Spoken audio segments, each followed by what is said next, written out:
Hello everyone, welcome to Gulshan academy. और आज हम इस वीडियो में जो डिस्कस करने वाले हैं वो करने वाले हैं 11 दिसंबर यानी आज जो है किन किन टॉपिक से क्वेश्चंस पूछे गए हैं उस पर डिस्कस करेंगे। तो वीडियो पसंद आए तो लाइक ज़रूर करना। और अगर आप तैयारी कर रहे हैं यूजीसी नेट की तो आप पेपर 1 से रिलेटेड आप हमारी सभी वीडियोज़ को देख सकते हैं। हर एक टॉपिक पर आपको वीडियोज़ वहाँ पर मिल जाएंगी। और एग्ज़ाम एनालिसिस का वीडियो भी मैंने जो है लगभग सभी टॉपिक्स पे मतलब सभी दिनों पे बनाए, जिन जिन दिन एग्ज़ाम हुआ है और क्या क्या पूछा गया उन सभी पे मैंने ऑलरेडी वीडियो बना रखी है। वो भी आप अगर देखना चाहते हैं तो आप हमारे चैनल पे जा सकते हैं, सीधा आपको वीडियोज़ वहाँ पे मिल जाएगी। तो चलिए डिस्कस करते हैं कि आज क्या क्या पूछा गया। देखिए, आज क्वेश्चन माइंड मैपिंग को लेकर के था कि मन चित्रण जो है इससे रिलेटेड क्वेश्चन था। क्या था पूरा क्वेश्चन ये तो मुझे नहीं पता, लेकिन मन चित्रण से क्वेश्चन पूछा गया कि माइंड मैपिंग क्या होता है। तो हम सबको पता है कि माइंड मैपिंग में होता ये है कि हम किसी भी विषय को जो है एक मैप नुमा आकृति में जो है उसे याद करते हैं। जैसे कि अगर मैं आपसे कहूँ कि types of analysis types of research आपको याद करनी है तो आप क्या करेंगे, लिखेंगे टाइप्स ऑफ रिसर्च, फिर उसके बाद लिखेंगे यहाँ पर एक टाइप, यहाँ पर एक टाइप। ठीक है ना। हालांकि देखेंगे आप पेपर 1 के जो मैंने नोट्स बना रखे हैं यूजीसी नेट पेपर 1 के, जिस पे मैंने ऑलरेडी वीडियो बना रखी है, लिंक आपको इस वीडियो के डिस्क्रिप्शन में मिल जाएगी। वहाँ पर मैंने आपको जो कंटेंट करवा रखे हैं, ठीक है ना, जो टॉपिक्स करा रखे हैं वो माइंड मैपिंग के थ्रू करवा रखे हैं। लिखा कम जाएगा लेकिन उसका जो है एक्सप्लेनेशन बहुत बड़ा बड़ा होता है, ठीक है ना। तो माइंड मैपिंग यही कहलाता है। और अगर हम बात करें बच्चों की तो बच्चों में जो है संज्ञानात्मक विकास या संज्ञानात्मक क्षमताओं के विकास के लिए जो है ये काफ़ी महत्वपूर्ण माना जाता है, ठीक है ना। मन चित्रण कहते हैं इसे। तक्षशिला से क्वेश्चन आज भी पूछा गया कि तक्षशिला में किस किस ने शिक्षा प्राप्त की थी। तो तक्षशिला में शिक्षा जो है वो जैसे कि पाणिनि ने एक तो प्राप्त की थी, ठीक है, चाणक्य ने प्राप्त की थी, और भी कई ऐसे विदेशी, फाहियान की अगर हम बात करें, फाहियान जो कि विदेशी यात्री था, चीन का यात्री था, भारत में आया था, उसने भी यहीं से प्राप्त की थी, ठीक है। तो ये है। और कहाँ है तक्षशिला विश्वविद्यालय? देखिए 2 बार जो है 2 से 3 बार जो है क्वेश्चन ये पूछा जा चुका है कई शिफ्ट में, ठीक है ना। तो ये चीज़ आपको याद रखना है। तक्षशिला के बारे में और भी फैक्ट बता देता हूँ, हो सकता है आगे सवाल आपसे पूछ लिया जाए। कहाँ पर है तक्षशिला विश्वविद्यालय? तो ये पड़ता है पाकिस्तान में, ठीक है। इस समय ये वर्तमान में पाकिस्तान के पंजाब प्रांत में है। पंजाब भारत वाला नहीं, पाकिस्तान में भी पंजाब है वहाँ पर, ठीक है ना। पाकिस्तान पंजाब के ज़िला अगर पूछ ले तो ज़िला आपको याद रखना है। ज़िला कौन सा है? तो ज़िला है रावलपिंडी, ठीक है। रावलपिंडी ज़िले में जो है ये स्थित है। 1980 में जो है उसे यूनेस्को द्वारा विश्व विरासत सूची में जो है शामिल किया गया था, ठीक है। विश्व विरासत सूची में जो है इसे शामिल किया गया। कब? तो 1980 में, ठीक है ना। ये पॉइंट भी आपको याद रखना है, हो सकता है कि आगे एग्जाम में ये पूछा जाए, ठीक है। चाणक्य ने भी यहीं पे शिक्षा प्राप्त की थी, ये पॉइंट भी आपको याद रखना, ये पूछा गया था। ओजोन के बारे में अगर मैं आपको बताऊं तो यहाँ से भी क्वेश्चन पूछा गया था कि ओजोन की खोज किसने की थी, ऐसा कुछ करके क्वेश्चन था, ठीक है। तो हम सबको पता है ओजोन जो है ये एक प्रकार की गैस होती है जो पृथ्वी से 20 से 30 किलोमीटर की ऊंचाई पर जो है पाई जाती है। ये एक ऐसी गैस है जो सूर्य से आने वाली पराबैंगनी यानी यूवी रेज जो होती है, जिसे अल्ट्रा वायलेट रेज भी बोलते हैं, इन किरणों से जो है ये ओजोन परत जो है हमारी रक्षा करती है। ये इन किरणों को छान करके हमारी पृथ्वी पर भेजती है। अगर ये गैस ख़त्म हो जाती है तो ये किरणें जो हैं सूरज की, अल्ट्रा वायलेट रेज, जिन्हें हिंदी में पराबैंगनी किरणें कहते हैं, ये प्रत्यक्ष तौर पर नीचे आएंगी पृथ्वी पर, और जिससे कि मनुष्य को स्किन कैंसर होने का जो खतरा है वो बढ़ जाता है। तो इसलिए यूवी रेज जो है वो खतरनाक होती हैं, उससे बचाने का काम जो है वो ओजोन गैस करती हैं, ठीक है ना। इसे वैज्ञानिक नाम O3 होता है इसका, ठीक है ना। 3 ऑक्सीजन के अणुओं को जोड़कर ये बनता है, तो इसे O3 कहते हैं। इसकी खोज जो है, ओजोन की खोज जो है 1913 में 2 व्यक्ति थे, एक का नाम था हेनरी बुशन, ठीक है ना, और एक का नाम था चार्ल्स फेबरी। इन्होंने जो है इस गैस की खोज की थी।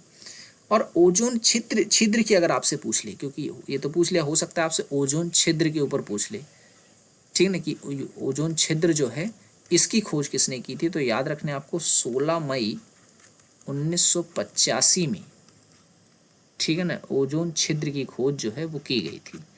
कब की गई थी? तो आपको ये डेट भी इसमें याद रखनी है, ठीक है ना। एग्जाम में ये हो सकता है आने वाले समय में पूछ लिया जाए। अनुसंधान के प्रकार के ऊपर फिर से क्वेश्चन पूछा गया था, मैं मिटा दे रहा हूँ अभी, स्क्रीनशॉट लेना चाहे तो आप ले सकते हैं।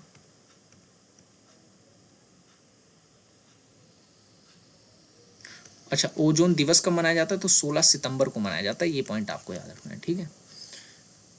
और एक्सेल का औसत पूछा गया था। अब देखें, अगर आप एमएस ऑफिस जो है चलाते हैं तो उसका कॉन्सेप्ट भी आपको सारे पता होने चाहिए, इफेक्ट उससे रिलेटेड आपको पता होने चाहिए, आपको शॉर्ट की पता होनी चाहिए, क्योंकि आईसीटी में यहाँ से क्वेश्चंस अब पूछे जा रहे हैं। एक्सेल में एवरेज पूछा गया था, डेटा दे रखा था बाकायदा, और उसमें कह रहा था कि एवरेज इसका क्या होगा।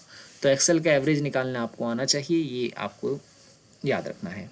और जो पूछा गया था वो एमएस ऑफिस के टूल से भी क्वेश्चन आज पूछा गया कि भाई कौन कौन से टूल्स जो हैं होते हैं, ठीक है। तो हम सबको पता है इसके अंदर बहुत सारे टूल्स होते हैं, जैसे एक ट्रांसलेशन का टूल्स होता है, ठीक है, और उसके बाद जो है फॉन्ट होता है इसमें, ठीक है, और उसके बाद फॉन्ट साइज होता है, कलर का ऑप्शन होता है इसमें, ठीक है, रिसर्च का ऑप्शन होता है इसमें, एक टूल होता है, ठीक है ना, और रिप्लेस का भी होता है, रिप्लेस और फाइंड का, ठीक है ना, और उसके बाद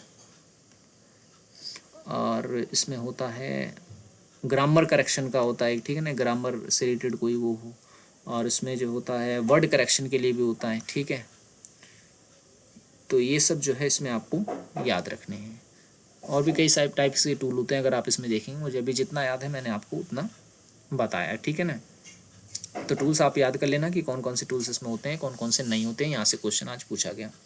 अनुसंधान के प्रकार को लेकर क्वेश्चन पूछा गया। हर बार वीडियो में आपको ये बताता ही चला आता हूँ, ठीक है ना, लेकिन आज मैं आपको बता देता हूँ अनुसंधान के उद्देश्य क्या क्या होते हैं, ठीक है। ये मैंने आपको नहीं बताया, तो ये हो सकता है आगे एग्जाम में पूछ ले।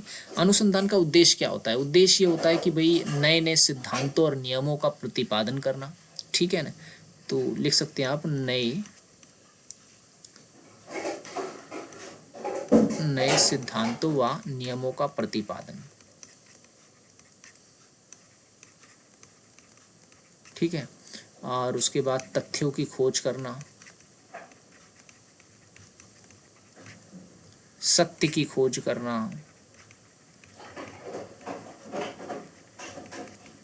ठीक है, और व्यवहारिकता पर बल देना, ठीक है, व्यवहारिकता पे बल दिया जाता है इसमें। तो ये हो गया अनुसंधान के उद्देश्य। प्रकार तो मैंने आपको बता चुका हूँ कि भाई इसके कई प्रकार होते हैं। एक होता है क्रियात्मक अनुसंधान, इस पे क्वेश्चन पूछा जा रहा है, क्रियात्मक अनुसंधान। तो ये वो अनुसंधान होता है जिसमें हम जो है किसी तत्कालिक समस्या का जो है समाधान निकालते हैं, वो क्रियात्मक अनुसंधान के अंतर्गत आता है, ठीक है ना।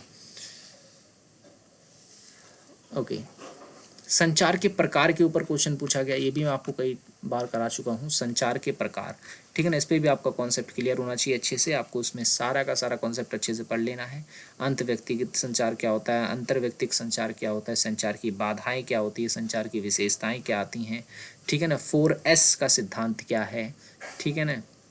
तो ये सब चीज़ जो है आपको इसमें याद होना चाहिए। डीआई भी पूछा गया, डीआई जो है वो पूछा गया था, काफ़ी कैलकुलेटिव था आज का, कह रहे थे स्टूडेंट। जो है ये परसेंटेज बेस्ड था, और उसमें राज्यों के नाम दिए हुए थे, और यहाँ दिया हुआ था कि किस किस राज्य ने जो है कितना निवेश किया है, और फिर परसेंट में दे रखा था कि भाई जो है किस किस में निवेश किया है, कि बीमा में कितना निवेश किया है, ठीक है, और निर्माण में कितना निवेश किया है, रक्षा में कितना निवेश किया, ऐसे करके दे रखा था, और फिर सवाल पूछे गए थे उससे।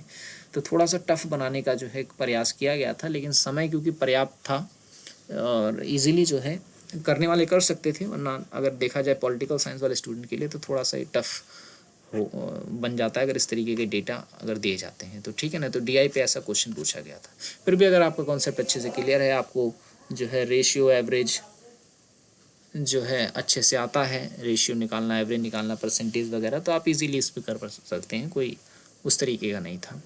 और जो है कोडिंग डिकोडिंग पे भी सवाल था, ठीक है ना। कोडिंग डिकोडिंग पे क्या होता है, कोडिंग डिकोडिंग, जैसे कि अगर मैं आपसे कहूँ कि ABC को जो है 123 लिखा जा रहा है, ठीक है ना, तो ई ई तो EF और G को क्या लिखा जाएगा, ठीक है। तो इसको लिखा जाएगा 456 लिखा जाएगा। कैसे भाई, क्योंकि A का हो गया 1, B का हो गया 2, और C आता है ABCD में तीसरे नंबर पे, ठीक उसी प्रकार से। अच्छा DEF होगा ना यहाँ पे, E अगर दे रखा है तो कोई दिक्कत नहीं है, यहाँ 5 लिख दो, यहाँ 6 लिख दो, और यहाँ 7 लिख दो।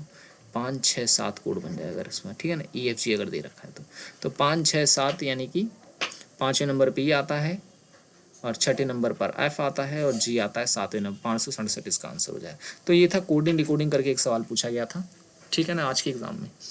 तो ये था आज के पेपर के बारे में कुछ विशेष जानकारियाँ, ठीक है। आशा करता हूँ वीडियो आपको पसंद आया होगा। वीडियो पसंद आया तो लाइक कर देना, चैनल को सब्सक्राइब नहीं किया है तो ज़रूर कर लें ताकि इस तरह की वीडियोज़ की नोटिफिकेशन आपको मिलता रहे। मिलेंगे हम अगली वीडियो में। Thanks for watching this video. और अगर आप तैयारी कर रहे हैं यूजीसी नेट की तो पेपर 1 से रिलेटेड आप हमारी पहले की वीडियोज़ को देख सकते हैं। लिंक इस वीडियो की डिस्क्रिप्शन में दे दी है।